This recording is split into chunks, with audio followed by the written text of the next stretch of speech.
দৌলতদিয়া ফেরিঘাটে মর্মান্তিক দুর্ঘটনায় ক্রিকেটাঙ্গনে নেমে এসেছে শোকের ছায়া। সামাজিক যোগাযোগ মাধ্যমে সমবেদনা ও আক্ষেপ জানিয়েছেন ক্রিকেটাররা। সাবেক বিশ্বসেরা অলরাউন্ডার সাকিব আল হাসান লিখেছেন, গতকালের মর্মান্তিক দুর্ঘটনায় গভীরভাবে মর্মাহত। নিহতদের আত্মার মাগফিরাত কামনা করছি এবং শোকাহত পরিবারগুলোর প্রতি আন্তরিক সমবেদনা।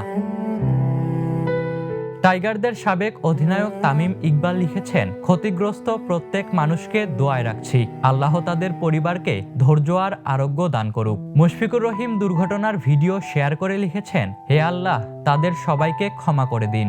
এই ঘটনায় নিহতদের পরিবারের প্রতি গভীর সমবেদনা জানিয়েছেন মাশরাফি বিন মর্তুজাও।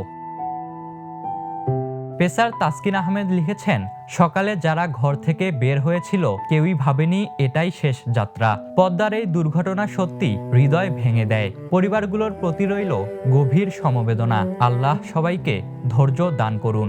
শেখ মেহেদি হাসান লিখেছেন, একটা ছোট ভুল আর তার মাসুল এত বড়। দৌলতদিয়ার নদীতে ডুবে গেল কত স্বপ্ন।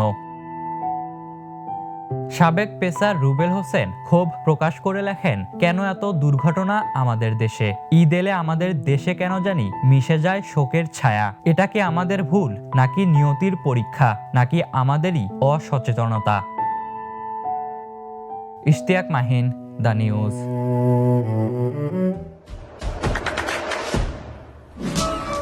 দেশে দেশে সবার সাথে দ্য নিউজ।